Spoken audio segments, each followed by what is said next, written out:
it is time to boldly go where I may have gone before. I'm not sure if I've ever done a full movie Star Trek ranking or not, but here I am ranking all 14 Star Trek movies that have been made. So let's get into it.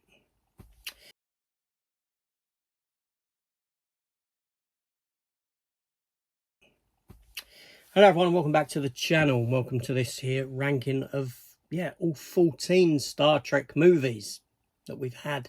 Now this comes on the back of Chris, Cypher Sigma Screen Time. He done a ranking of all the Star Trek films, having just recently watched them, and he said, you know, he'd like to know how I would rank them, and I said, well, rather than put it in a comment, I'll do a video. It's easier than, well, I just find it easier to talk about them like that and the reasons why.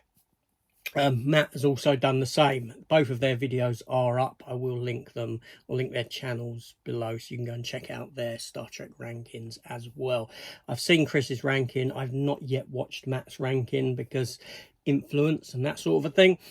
There we go. So I am a big Star Trek fan. You know, Star Trek Deep Space Nine is my favourite of the Star Trek series, all the Star Trek series that have been done. I've watched all of Star Trek for the most part up to now. I haven't seen the last season of Discovery, stuff like that. There's, do you know what I mean? There's a few bits where I haven't watched on the newer Trek front. Surprisingly or surprising not. Yeah, I'm more of a traditionalist for Star Trek than these new ones. But let's just get into my ranking for these films. So probably no surprise. There probably is some surprises actually in here as to where and how I rank these movies. But let's start with that all-important last spot. That's right, the 14th spot. You know, that can be given to nothing other than Star Trek First Contact. I'm joking. 2025, Section 31. Michelle Yeoh, Philippa Georgiou, the Paramount Plus Star Trek movie that we got earlier this year. Seriously, there's nothing Star Trek about this film whatsoever. You know, I've watched it the once. I struggled with it, extremely so. I don't know what the logic was behind this one, what the thinking was. You know, the idea of giving us a Section 31 film or series is a decent idea. Section 31 pretty much came about in Star Trek Deep Space Nine, sort of been teased since then, but I don't think anyone imagined this as their Section 31 project. I don't know. It just defies logic, the decisions that they made with this one. It doesn't even feel like Star Trek. So that's last place. So dropping down or up, whatever way you want to look at this, 13th spot, I've got to give it to 1999's Star Trek Insurrection, the third film in the Star Trek The Next Generation film series. Now, I find that all these films have well, not Section 31. There's elements that are rewatchable, but Insurrection is very much grounded in the TV series. It is nothing but an extended episode of Star Trek, the TV show, The Next Generation. There's incomplete special effects in it when you see the blue screens behind people at the end in those sort of action set pieces, things like that. Yeah, you know, I haven't watched this film in a long time, I'll be honest with you. It's not a film that I go to often and on a Star Trek rewatch. There's certain ones that I will sort of like skip by, and this most definitely is one of those. 12th spot, 2016 Star Trek Beyond, the third film in the Kelvin timeline. Yeah, again, you know, there's elements to like. You know, the cast is great. I can't knock the cast in these films. They are good. But, you know, you got the motorbike scene, which is, you know, there's some good moments. There's some enjoyable moments within the film. But on a whole, this film just doesn't work for me. And again, I probably haven't seen it in some considerable time. 11th spot, I give to 1989's Star Trek Final Frontier, the William Shatner directed Trek movie, the one where his ego You know, he had to keep up with Spock, Leonard Nimoy, after he directed a couple. Shatner wanted his turn. Now, there's a good idea in this film. Unfortunately, the film didn't have the budget to deliver on its promise. Shatner was working with a reduced budget, and it does show. Now, again, like I said, it's all in the execution of this one, because the idea was fine. You know, finding God at the center of the universe, and God's an alien and this sort of a thing. Spock's brother being in it, and, you know, it's just the delivery. There's some great character moments, especially for Dr. McCoy. He's got some good stuff, and there is some good stuff among the main trio of characters. But overall, again, this is a Star Trek film that I can skip. I can skip over when I'm watching those original movies, unfortunately. 10th spot, Star Trek Nemesis, 2003. Again, one that didn't hit for me at all, and it didn't live up to its convictions. You know, one of the biggest problems I came away with from this film was the ending, was the Data sacrifice. You know, you sacrifice a character only to then reveal straight away that, well, actually, he's not dead. He's living on in this other Data being, that there's a seed of him in there that inevitably will come to be. It's kind of like we're scared to actually do this. We you know, we don't really want to do this, so we're going to lay this seed, and you know, that sort of thing. It's just, yeah. And again, it's another Star Trek film again that I can skip on rewatches. I think below this point, most of the films are enjoyable, more so. So let's see how I rank those. So 9th spot, Star Trek Into Darkness from 2013.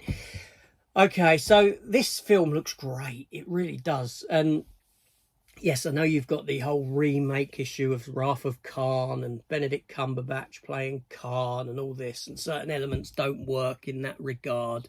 And then you've got the switch of the death of the character at the end, Spock to Kirk, and again, then it's resolved straight away with magic triple blood and all this sort of nonsense. There's a lot of nonsensical stuff in this movie, but the film looks great. It really does. You know, the money is all up there on the screen, and it delivers some fantastic action set pieces, and all the characters, you know, therein are enjoyable to watch. Now, a Star Trek remake should never have worked, and it did. Recasting these characters did work, funnily enough. So yeah, I put that there. Then 8th spot, 2009 Star Trek, the first of the Kelvin timeline movies. Again, a great film. Really enjoyed it. A film that, like I said, should never have worked, but did. It did, and it kind of took Star Trek into a new direction of sort of action, more so. You know, this cast, when you're introduced to them, they gelled. And a lot of films, they need to grab you in their opening, and this film certainly did. That opening set piece upon the USS Kelvin with Chris Hemsworth at the helm and all this, and him sacrificing himself. What an action set piece opening for a film that gripped, grabbed, and kept hold of you throughout the whole movie. Eric Bana's pretty good in it. You know, you've got a good tie into, you know, it was quite clever how they narratively tied this film to the other film series, rather than saying it is a direct remake. It's kind of like, it's an offshoot. Time has taken a different direction by Spock going back and altering things, and you know, but Spock's there to oversee it and keep that hold of the original Star Trek franchise, so it plays as a side call, different timeline, rather than a complete remake. So yeah. And 7th spot, Star Trek: The Motion Picture from 1979. Now, this is a film growing up that I would have skipped over, most definitely. Christ, was it boring. It was boring as a kid. But as an adult, reevaluating this movie, it's a great movie. You know, it sort of came out on the back of Star Wars, inspired by Star Wars, but it took more of the sort of 2001 route. It's very talky. It's very, it's slow-paced. You know, it's got a great soundtrack. You know, the score is fantastic to it by Jerry Goldsmith. The you know, it's in love with itself, with the ship. You know, all that time spent admiring the ship. I got no problem admiring the Enterprise for that amount of time. It's a beautiful model to look at. It's a, you know, it's the design of this vessel is, it doesn't matter what angle you shoot this ship from, it looks great. It really does. So it's just a fantastic design. And yeah, I know this film isn't for everyone. I get that. It's a slow burn, but it's really worth it. It's really worth it. And then sixth spot, 1996, First Contact. Star Trek First Contact. That's right, sixth spot. Now, there's two Star Trek films that gravitated more towards general audiences. That's this and The Voyage Home. These are films that that are highly regarded among people who are not, I would say, not Trek. Even some Trek fans, obviously, they love these films. Depends on when you grew up. But Star Trek First Contact, for me, is a good film. It's an enjoyable film. It feels, you know, Jonathan Frakes directing, you know, he's good as a TV director. As a film director, I wished it had a different identity, a different feel to it. So it didn't feel so TV, big budget TV kind of a thing. There's also tonal inconsistencies in it that really bug me. That, you know, certain elements in the humour within it that just really wind me up. There's, you know, Gates McFadden gives, you know, the drunk performance with her, just it's just cringy. It's just so much cringe in it, and time travel is made so easy. You know, okay, they follow the Borg through, fantastic, no problem with that. But at the end of the film, they just like, there's a, you know, and through you go, back we go home. There's no danger involved in the time travel in this film. It's just ease. It's just, and that in itself also bothers me. But it's a good film, and you know, they delivered the Borg looking great, far better than what they ever did in the TV show. Yeah, it's got some good moments. It's just some of it just don't sit right for me, unfortunately. And then number 5, Star Trek Generations. Now, I'll always put Star Trek Generations above First Contact because it does feel more cinematic. Because, you know, it just does. It's the lighting of it and all this sort of a thing. And I do like the coming together of the two captains, of Kirk and of Picard. Picard comes across as a bit of a wuss in it in comparison to Kirk, and, you know, this sort of a thing. But, you know, it's still a very good film for me. Now, I know a lot of people have issue with, oh, Kirk died on a bridge. That doesn't bother me at all. You know, it harks back to Star Trek V, The Final Frontier, where Kirk says he knows that he's always going to die alone. You know, he'd never die with his friends around him. And that feeds into this film because, technically speaking, when he dies on board the bridge of the Enterprise B, he's alone down there, you know, and not all of his friends are there. You know, you've only got Scotty and you got Chekhov. You got no Bones, you've got no Spock, so he's alone. He's alone when that happens, and that's when history records the death of James Kirk.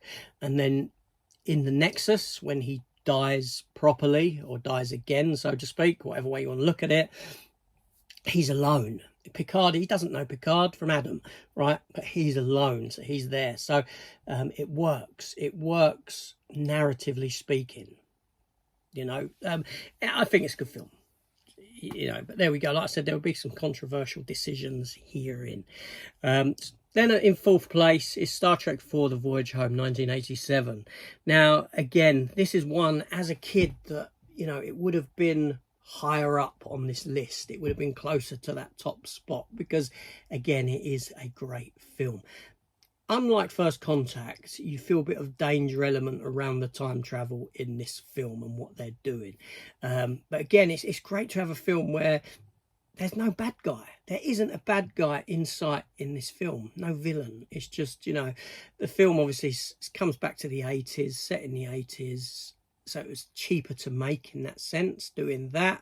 And like I said, this is the other Star Trek film that is like First Contact is far more easily accessible to general audiences, giving it that kind of flair, and why it's, you know, in most circles it's highly regarded as one of the best Star Trek films.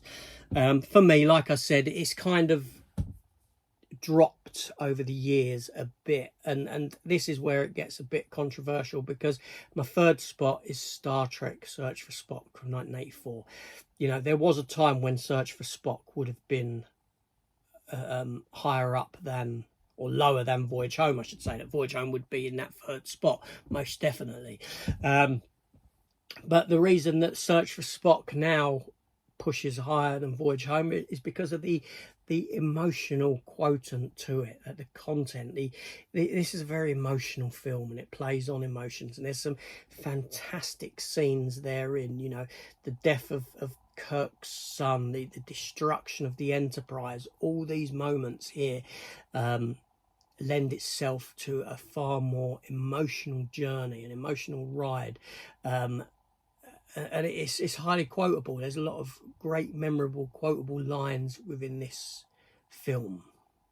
You know, you Klingon bastard, you killed my son, things like that. You know, the bit where the Enterprise, you know, my God, Bones, what have I done? You know, and the response that Kirk gets from Bones, about turning death into a chance to live, or something like, I can't remember the exact line he says.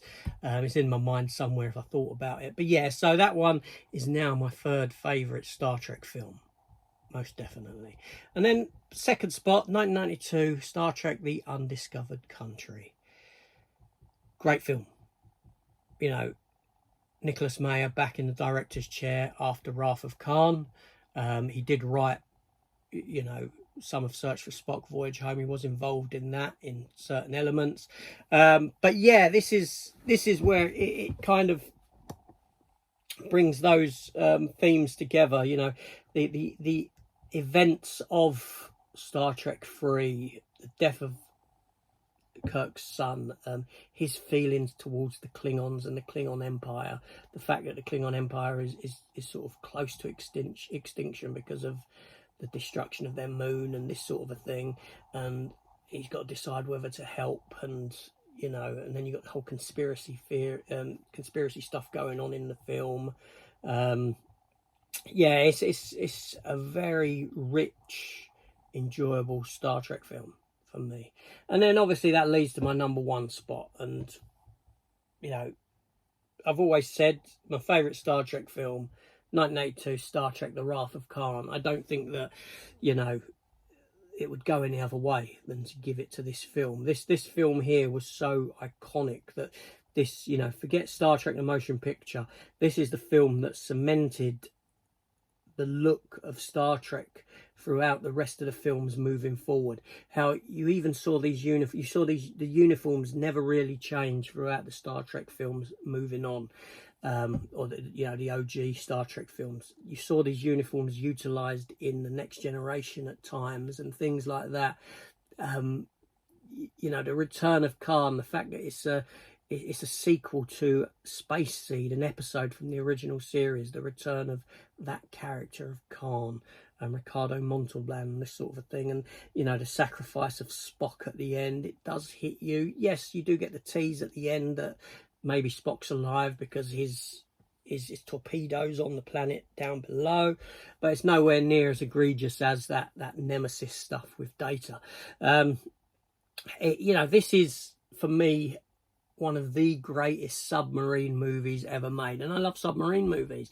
You know, space in this is, you know, 4-dimensional. It's not 2 dimensions. You know, it's like it is like submarine warfare in this movie, and what they do, and James Horner's score is top notch for this movie. It really is.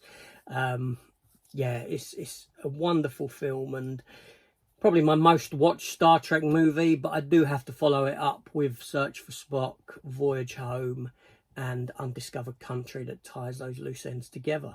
So there we go. There's my ranking for all 14 of the Star Trek movies that we have had. Let me know how you would rank them in the comments down below, or let me know your favourites, least favourites, however it may go. And I'll see you soon. Take care all. Goodbye.